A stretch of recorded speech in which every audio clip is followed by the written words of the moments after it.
रुखसार,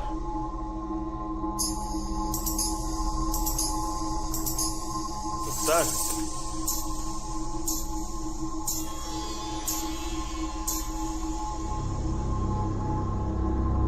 रुखसार,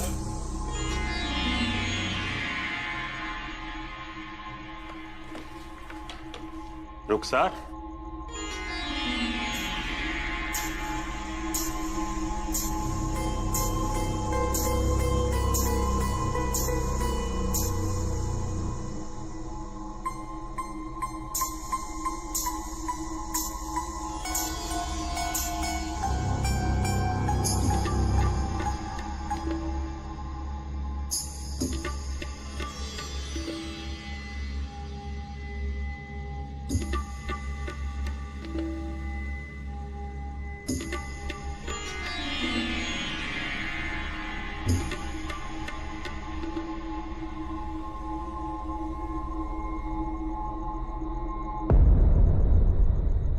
रुखसार, क्या आपने भी वो आवाजें सुनी?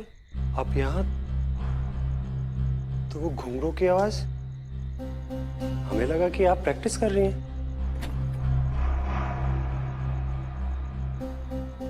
नवाब साहब, वो घुंघरू की आवाज आ रही है, हाँ मैंने भी सुनी। लेकिन कहाँ से आ रही है ये नहीं पता। आप आराम कीजिए, मैं देखता हूँ। जी शुक्रिया।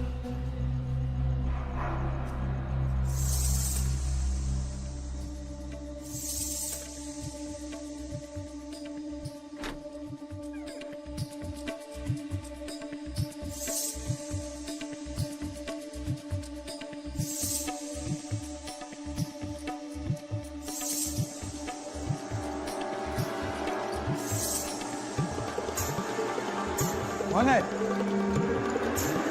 अंदर कैसे घुस आई?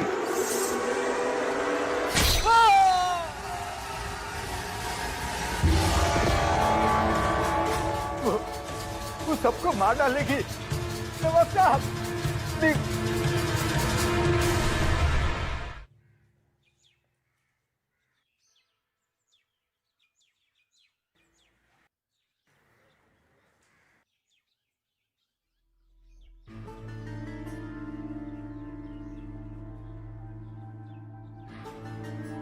नसीबा महल, चलो।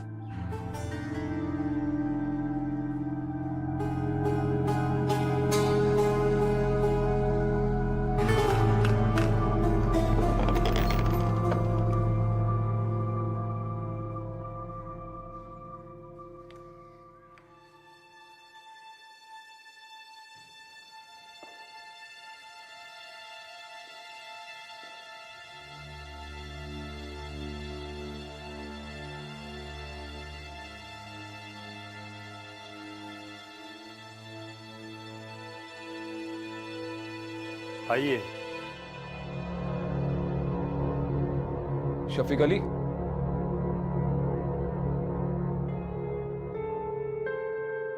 ये हवेली हमारी पुश्तैनी है।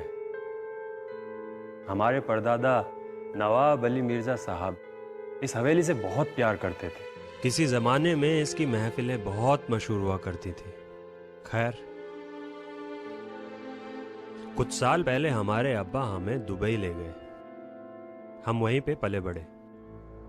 हमारा निकाह भी रुखसार के साथ में वहीं हुआ और हमारा बेटा आदिल, वो भी वहीं की पैदाइश है। हमारी बेगम और हम अक्सर इंडिया आने की बातें करते थे।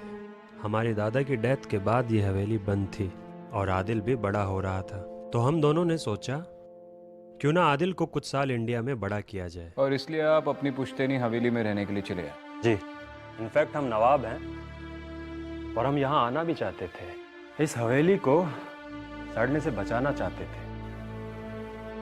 लेकिन जिस रोज हम यहाँ आए उस रात को कुछ अजीब सी चीजें हुई। यहाँ सेंट्रल हॉल से कोई घुंघरू की आवाज सुनाई दी।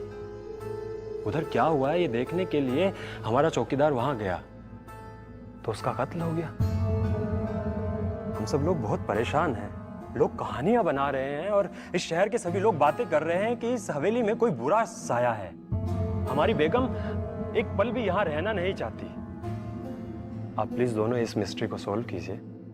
लेकिन एक सच्चाई हम आपको बताना चाहते हैं कि हमें पुलिस वालों से कोई उम्मीद नहीं है। कल रात को हमने उन्हें फोन किया तो उन लोगों ने यहाँ आने से साफ इनकार कर दिया। इनकार कर दिया? जी, अब आप भी बताइए कि हम अपने ये खानदानी महल को कैसे छोड़कर जाएं, कैसे भाग जाएं यहाँ से। उन्होंने कोई वजह बताई यहाँ पे आने से इनकार करने की? विक्रांत जी, अगर वजह पता होती तो हम बता देते आपको। ठीक है शफीक साहब, आप चिंता मत कीजिए, अब हम आ गए तो इस मसले का हल जरूर निकालेंगे।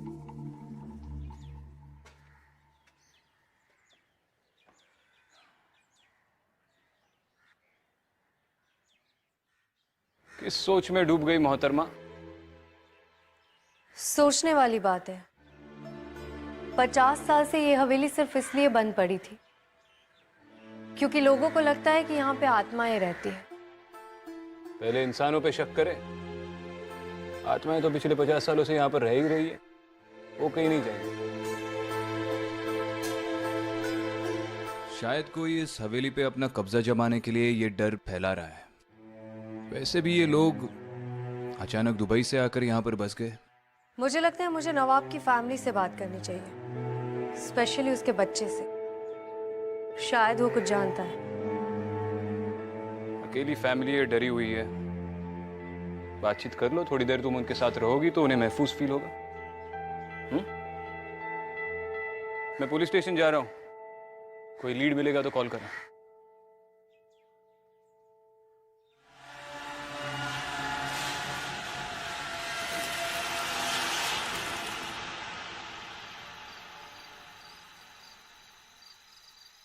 अम्मी अम्मी चलो ना, अम्मी प्लीज इस घर से चलो ना, अम्मी चलो ना। हम चलेंगे यहाँ से। आप अभी अब्बू के पास जाइए, हमें इनसे बात करनी है।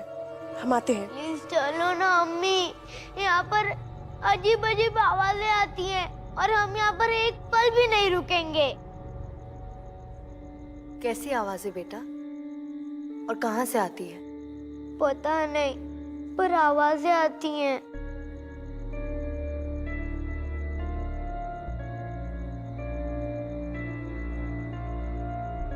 आप नवाब से की बातों में मत आइए, वो बहुत बड़ी गलती कर रहे हैं।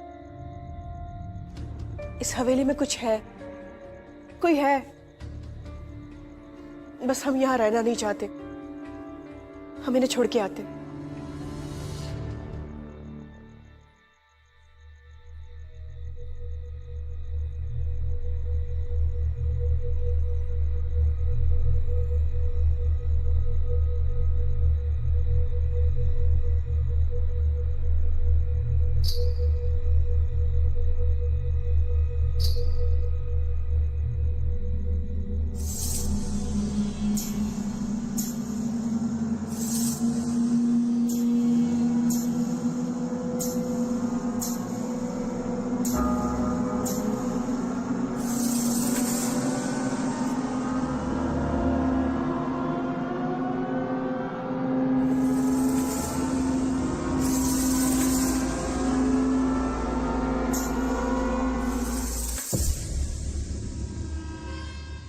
उस चौकीदार के बारे में हमें क्या क्या पता है? सर ज़्यादा कुछ नहीं, लेकिन वो लोकल नहीं था। मेरठ से आया था नौकरी ढूंढने। अभी 10 दिन पहले उसे नौकरी पे रखा गया था। अफवाहें सुनकर वह डर गया था, इसलिए रात में हवेली नहीं जाता था। लेकिन नवाब साहब के आने के बाद उसे पहरा देने के लिए हवेली जाना पड़ा, और सर उसी रात उसकी मौत हो गई। इसके पहले के 2 खून भी रजिस्टर हुए थे ना, वो भी इसी तरह हुए थे? सर सब पर चाकू से वार हुआ था। कुछ साल पहले किसी चौकीदार को रखने की कोशिश की गई थी और अगले सुबह उसकी लाश मिली। उसके पेट में चाकू घोंपा गया था। कुछ दिन बाद फिर किसी चोर ने अंदर घुसने की कोशिश की और उसकी भी लाश मिली और उसके भी पेट में चाकू घोंपा गया था। और किसी को कोई सुराग नहीं मिला कि कातिल कौन है? और आपने भी छानबीन नहीं की? सर हम लोग यहीं के हैं। उस हवेली की किस्से कहानियां सुनकर पले बढ़े हैं। मन में इतना डर बैठ गया है कि हम में से कोई हवेली में रात में नहीं जा सकता। आपको याद है ना, आप पुलिस फोर्स में? हाँ सर, लेकिन मरना कोई नहीं चाहता। एक कांस्टेबल हिम्मत करके हवेली के अंदर गया था, लेकिन रात में घुंघरू की आवाज सुनकर वो इतना डर गया कि 4 दिनों तक शॉक में रहा था। इसका मतलब जो भी वहां पे डराने की कोशिश कर रहा है वो तो कामयाब हो गया। उसने तो पुलिस को ही डरा के रख दिया। फक्र है आपको इस बात का, पंकज जायसवाल? ये चाकू भोंकने के अलावा और भी कोई सिमिलरिटीज है इन मर्डर्स में? सर टाइम ऑफ डेथ सबकी एक जैसी है। क्या है? लगभग रात के 12 बजे सबकी मौत हुई। वही सर, पेट में चाकू लगे निशान।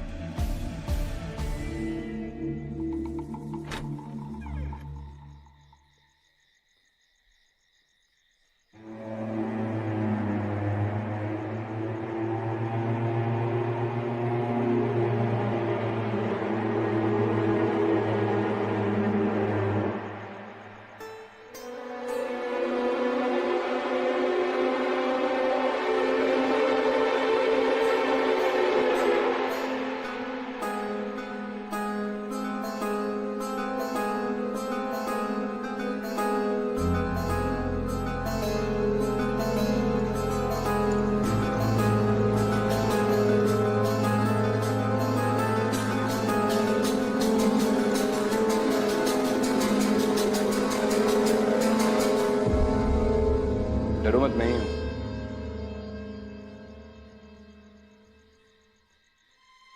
ऊंची छत और खाली हवेली, छोटी सी छोटी आवाज पे कोई डर जाएगा यहाँ पे?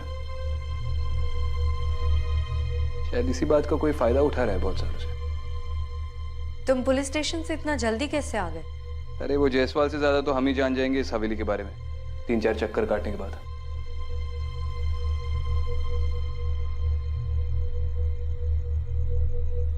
तबला और सारंगी को देख के लग रहा है कि इन्हें आज भी कोई इस्तेमाल करता है।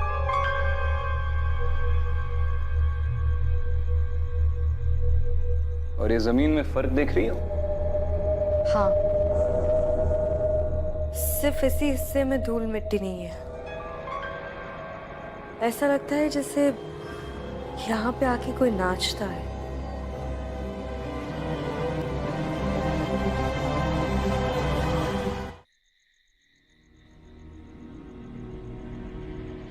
शफीक जी, आज रात को हम आपके हवेली के बाहर ही रुकेंगे। अगर कोई एक्टिविटी होती है तो पता चल जाएगा। लेट्स होप कि आपकी हवेली का चोर आज रात को ही पकड़ा जाए। बहुत बहुत शुक्रिया आप दोनों का, लेकिन आप रुकेंगे कहाँ? उसकी चिंता आप मत कीजिए, बस इत्मीनान रखिए। Good night.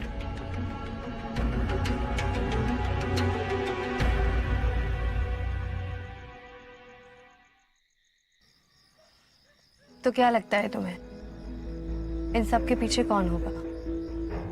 कोई इंसान या? पता नहीं, लेकिन आज रात को पता चल ही जाएगा। 12 बजने वाले, अभी तक तो कोई अंदर गया नहीं, तो अंदर चलकर इंतजार करते हैं।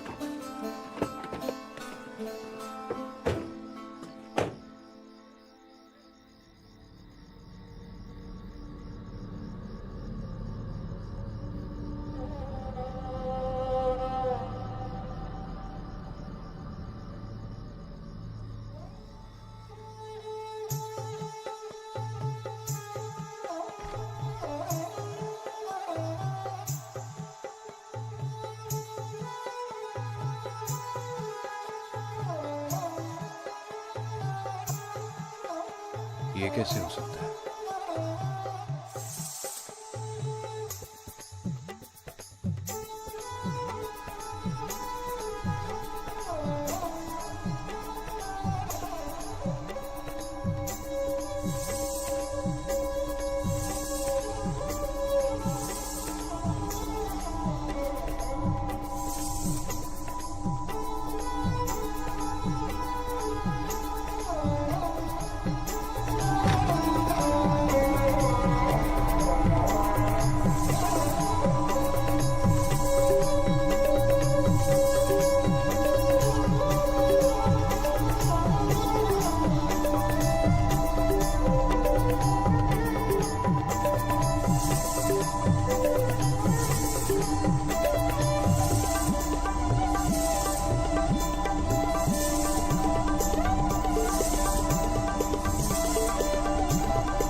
मैंने अभी यहाँ पे एक लड़की को नाचते हुए देखा और उसके साथ 3 लोग और भी थे।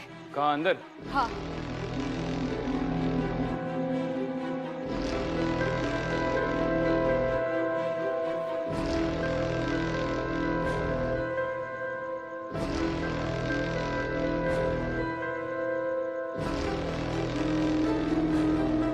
अंदर तो कोई भी नहीं है और इतनी जल्दी तो कोई छुप भी नहीं सकता।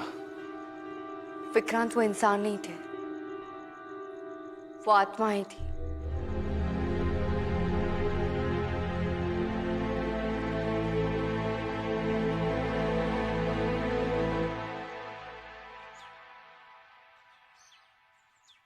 आपने कहा था कि आपने बचपन से ही उस नसीबा महल के बारे में किस्से और कहानियां सुनी है। मुझे वो कहानी जाननी है। मैडम, मैंने विक्रांत सर को वो कहानियां नहीं सुनाया क्योंकि उनका मानना है कि हम केस ना सॉल्व करने के लिए उन्हें ये कहानी सुना रहे हैं। देखिए, आप एसीपी विक्रांत सिंघल के बारे में जो सोच रहे हैं वो वैसे बिल्कुल नहीं है। फिलहाल आप मुझे कहानी सुनाइए।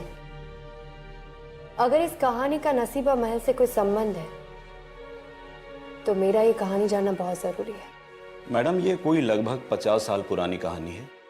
हमारे नवाब साहब के दादाजी अली मिर्जा साहब यहाँ के नवाब हुआ करते थे और उन्हें इश्क हो गया था नसीबा बानो से। ये नसीबा महल आज जो नवाब साहब की कोठी है, एक जमाने में वो कोठा था जिसमें नसीबा बानो नाचा करती थी। अरे मैं तुमसे ये पूछ रहा हूँ कि आज की तारीख में तुमने उस कोठी के आसपास कुछ अजीब होते हुए देखा है? 50 साल पहले की बात नहीं कर रहा हूँ मैं। आज वहाँ जो कुछ भी अजीब हो रहा है उसका ताल्लुकात तो 50 साल पहले से है जनाब। नवाब साहब को नसीबा बानो से इश्क हो गया था। नवाब साहब नसीबा से निकाह नहीं कर सकते थे क्योंकि वो तबायब थी, लेकिन नसीबा ने ठान ली थी कि वो उनकी बेगम बन के रहेगी, चाहे दूसरी ही सही। लेकिन नवाब साहब ने साहब कह दिया कि कोठे की तवायफ उनकी बेगम नहीं बन सकती और वो वहां से चले गए। बाद में नसीबा, वो नाचने गाने वाली, वो गुस्से में आकर अपने ही कोठे पे रहने वाले 3 लोग, एक कोठी के आपा, दूसरे तबल जी और तीसरे वो सारंगी वाले, उन तीनों को चाकू से मार दिया और वहां से भाग गई। फिर कहते हैं कि नसीबा चुड़ैल बनकर लौट आई उसी हवेली में और आज भी लोगों को बेरहमी से मारती है।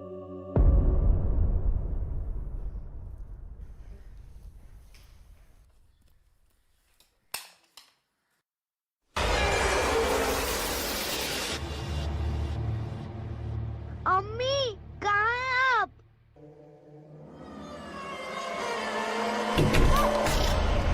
दरवाजा खोलो। आदिल,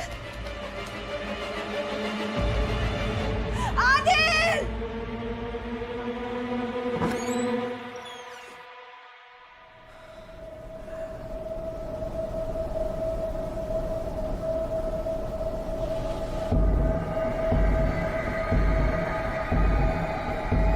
आदिल, आदिल।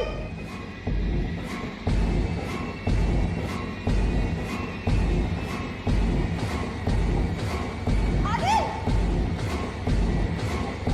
आदिल, क्या हो गया?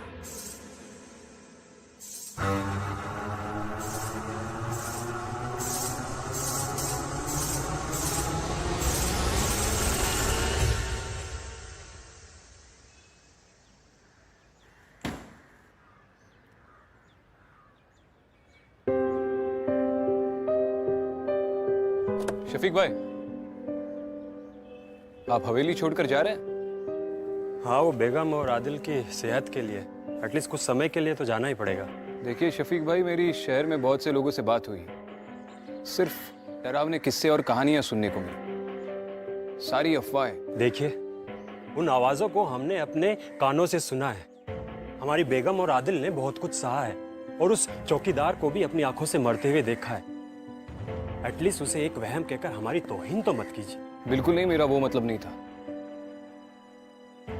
देखिए, मैं मानता हूँ कि आपने चीज़ें देखी है और आवाज़ें सुनी है, उस पर कोई शक नहीं है मुझे, और शायद कोई चाहता हूँ कि आप ये आवाज़ें सुने और चीज़ें देखें। आपको किसी पर भी शक है जो शायद इस हवेली पर अपना हक जमाने की कोशिश कर रहा हो, या चाहता हो कि आप इस हवेली में ना रहें? देखिए, कोई भी बिल्डर इसके बीच में नहीं पड़ सकता, क्योंकि कुछ साल पहले मैंने खुद इस हवेली को बेचने की काफी कोशिश की है, लेकिन किसी भी बिल्डर ने इसके पास तक आने से इनकार कर दिया था। कोई फैमिली मेंबर इंडिया में? हाँ, हमारा एक चचेरा भाई है, अब्दुल्ला।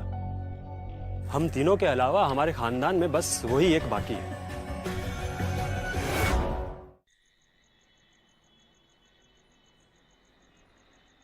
अब्दुल्ला जी, तो आप नवाब शफीक अली के इकलौते चचेरे भाई हैं? जी, और हमें इस बात की खुशी है कि भाईजान, भाभी जान और आदिल को लेकर यहाँ चले आए, वरना यहाँ तो हमारा अपना कहने वाला कोई था ही नहीं। जी, एक तरह से तो आपके लिए अच्छा ही हुआ, लेकिन अब आप अपनी सारी प्रॉपर्टीज पे हक कैसे जमाएंगे? अगर शफीक ना होते तो आप ही नवाब होते। देखिए, एक तो हुकूमत का जमाना गया, भाईजान भी अब सिर्फ नाम के ही नवाब हैं, और रही बात प्रॉपर्टी पर हक जमाने की, तो आप देख सकते हैं कि खुदा का दिया सब कुछ है हमारे पास, और फिर हमें और किस प्रॉपर्टी की ख्वाहिश होगी? नसीबा महल?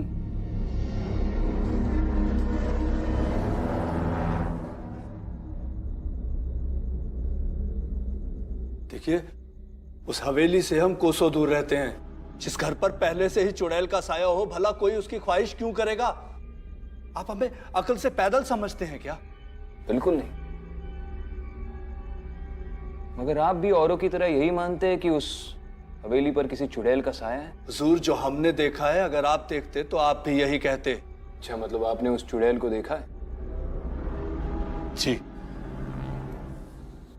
जब हम 10 बरस के थे तो हमारे अब्बू जान ने हमें बताया था कि वो हवेली हमारे खानदान की जरूर है, मगर हम भूल से भी वहां कदम ना रखें, और रात में तो हरगिज नहीं। हमारे बार बार पूछने पर भी हमें कभी नहीं बताया गया कि हम वहां क्यों ना जाएं। फिर एक रात हम हिम्मत करके उस हवेली में दाखिल हुए। उसके बाद हमने जो देखा। क्या देखा? नसीबा बानो वो चुड़ैलों की तरह नाच रही थी और हमें मारने के लिए हमारी तरफ बढ़ रही थी। हम अगर वहां एक पल भी और ठहरते ना तो हम जिंदा ना बचते। पता नहीं क्यों मुझे अब भी लग रहा है कि आप ही ने इन कहानियों को बढ़ावा दिया है ताकि कोई उस हवेली पर कब्जा ना कर सके। देखिए, पैसों की कमी नहीं है हमारे पास, और अपनी जान की सलामती के लिए हम वहां कदम रखने का इरादा भी नहीं रखते। यहाँ आसपास कोई मदरसा है? जी, वहां के मौलवी साहब से हम मिल सकते हैं? जी, हम उन्हें यहीं बुलवा लेते हैं। शुक्रिया।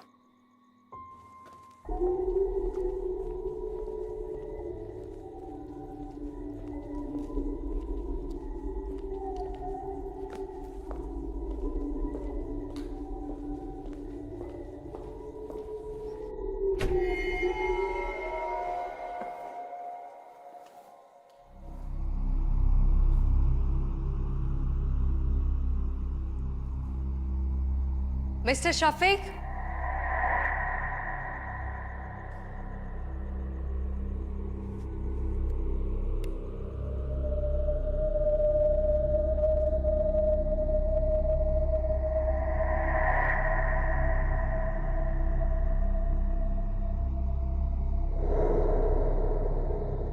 नवाब साहब।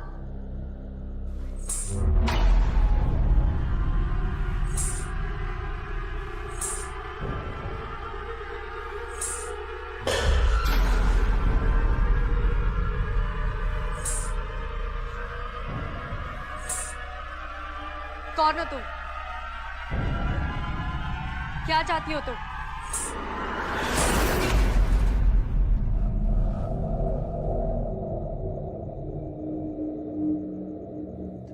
देखो, जब तक तुम मुझे सच नहीं बताओगी मैं तुम्हारी मदद नहीं कर सकती हूँ। नसीबा,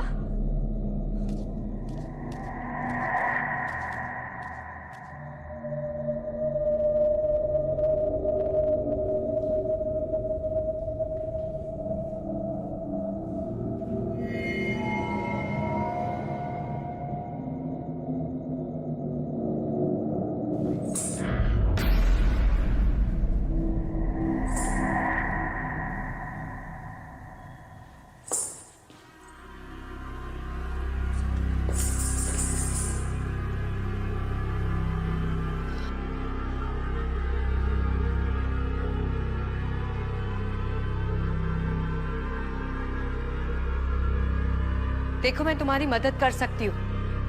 बताओ क्या चाहती हो तुम?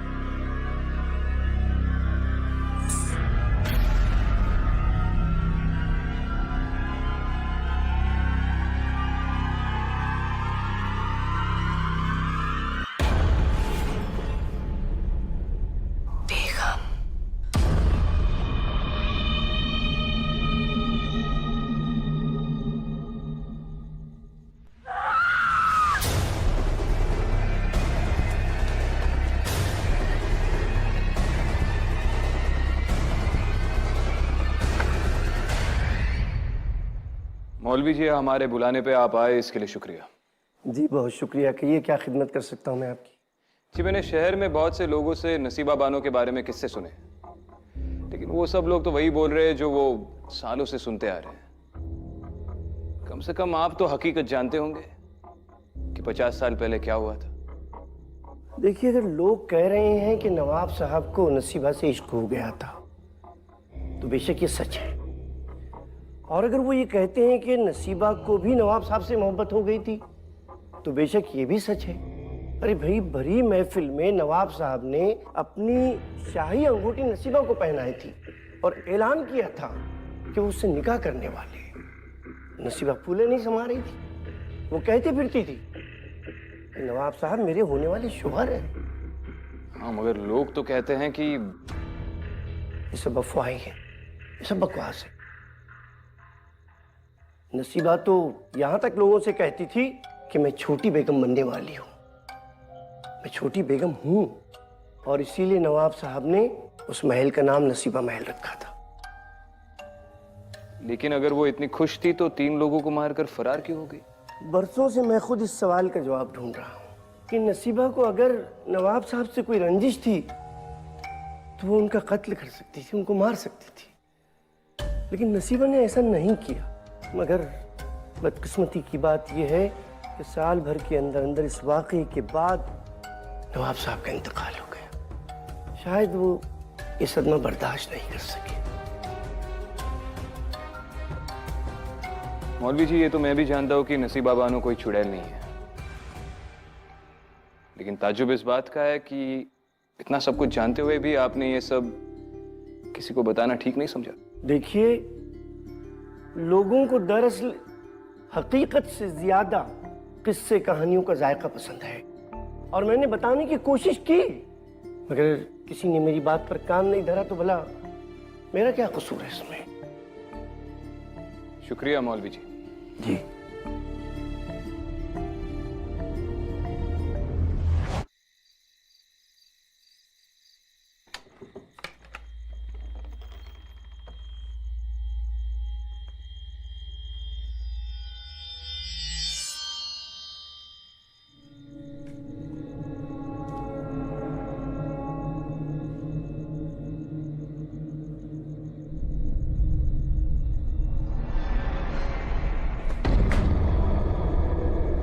रुखसा, तुम यहाँ पे क्या कर रही हो? हम आदिल की दवाइयां लेने आए थे और हमें चोट लग गई।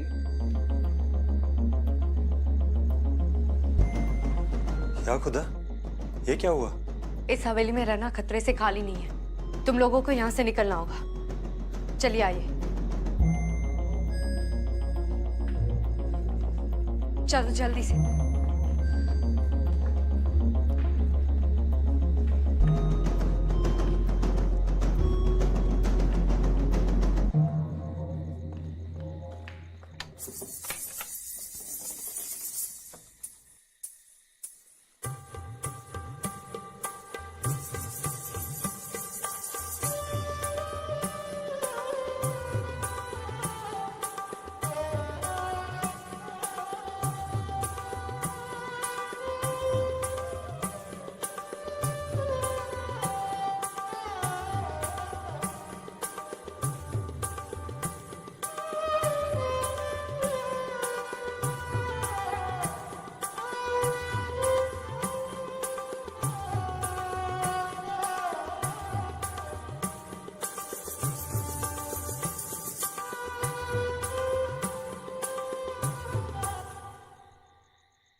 क्या हुआ?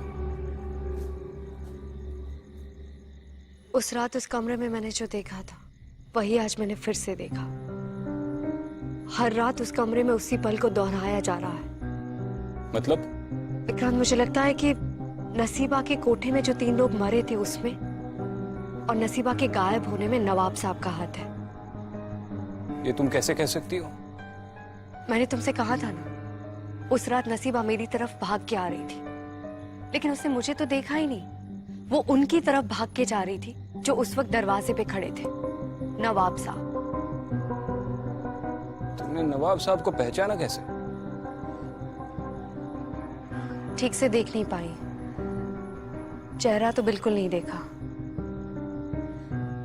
लेकिन 1 सेकंड के लिए मैंने किसी को शाही कपड़ों में देखा था, इसीलिए मुझे लगता है कि वो नवाब साहब ही थे।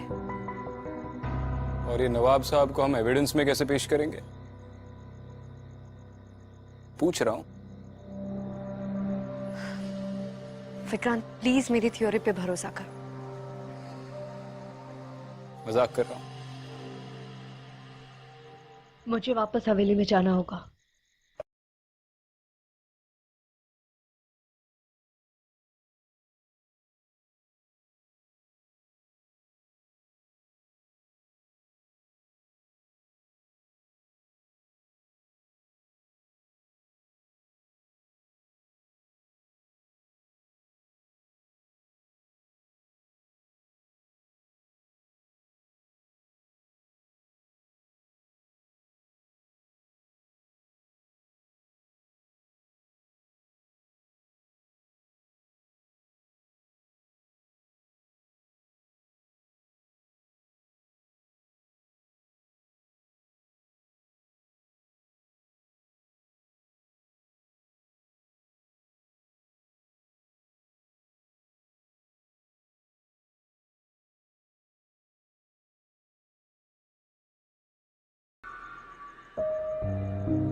विक्रांत! विक्रांत! क्या हुआ? विक्रांत, हमें जल्दी से इस दीवार को तोड़ना होगा। क्यों? नसीबा इस दीवार के पीछे है। क्या? तुम्हें कैसे पता? वो सब मैं तुम्हें बाद में बताती हूँ, लेकिन अभी हमारा इस दीवार को तोड़ना बहुत जरूरी है।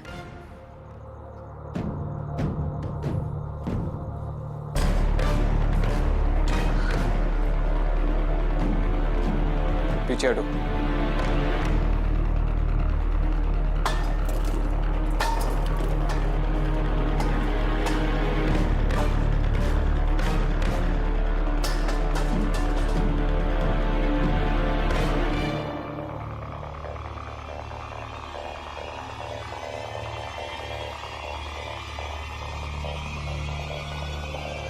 ये नसीबा है।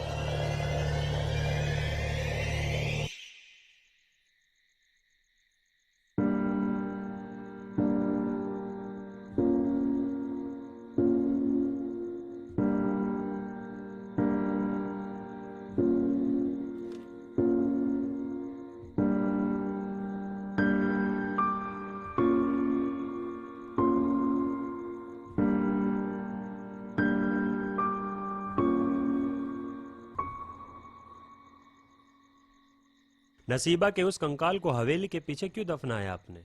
और आपको कैसे यकीन है कि वो कंकाल नसीबा का ही था? नसीबा कभी भागी नहीं थी। वो नवाब साहब से मोहब्बत करती थी और उनसे निकाह करना चाहती थी। नवाब साहब भी इस बात के लिए राजी थे, लेकिन उनकी बेगम ने ऐसा होने नहीं दिया। पता नहीं आप लोगों को सुन के कैसा लगेगा, लेकिन नसीबा की मौत के पीछे बेगम साहिबा का हाथ था। ये सब आप कैसे जानते हैं? आप हमारे खानदान के बारे में बात कर रही हैं। हम इतना बड़ा इल्जाम कैसे मान लें? आपके पास क्या सबूत है? मैं जानती हूँ अपनी फैमिली के बारे में इस तरह की बात सुनना आसान नहीं है, लेकिन ये बात सच है। बेगम साहिबा ने ही नसीबा को इस दीवार के पीछे चुनवाया था। मिस्टर शफीक, आपने हमें जिस काम के लिए बुलाया था वो हो गया है। अब आप चाहे तो इस घर में रह सकते हैं या कहीं और। आपकी रिक्वेस्ट पे हम आपको 1 महीने के लिए पुलिस प्रोटेक्शन दे सकते हैं, जस्ट टू बी श्योर। और जहां तक अदिति ने जो कहा है उसका सवाल है, तो वो भले ही आपके सामने कोई सबूत ना पेश कर पाए, लेकिन ऐसे मामलों में उसका तजुर्बा हमारी सोच और समझ से कई बढ़कर है।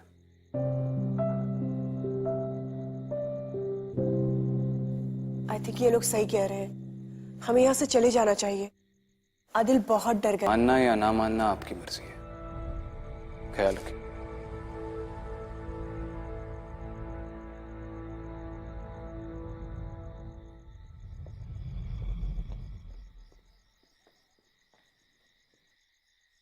Thank you. क्या कहा तुमने? मैंने ठीक से सुना नहीं। Thank you. किस बात के लिए?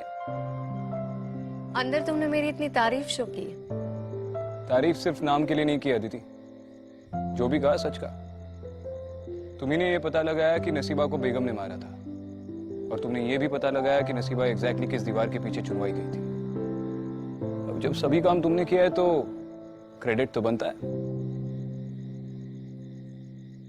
आई जस्ट होप कि शफीक ने हमारी बातों पे यकीन कर लिया हो। खैर, सुरेश सर का कॉल आ रहा है, चलो निकलते।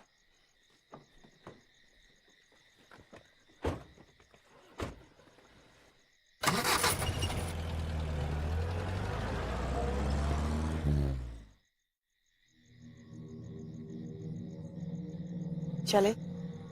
आदिल अंदर कार में सो चुके हैं।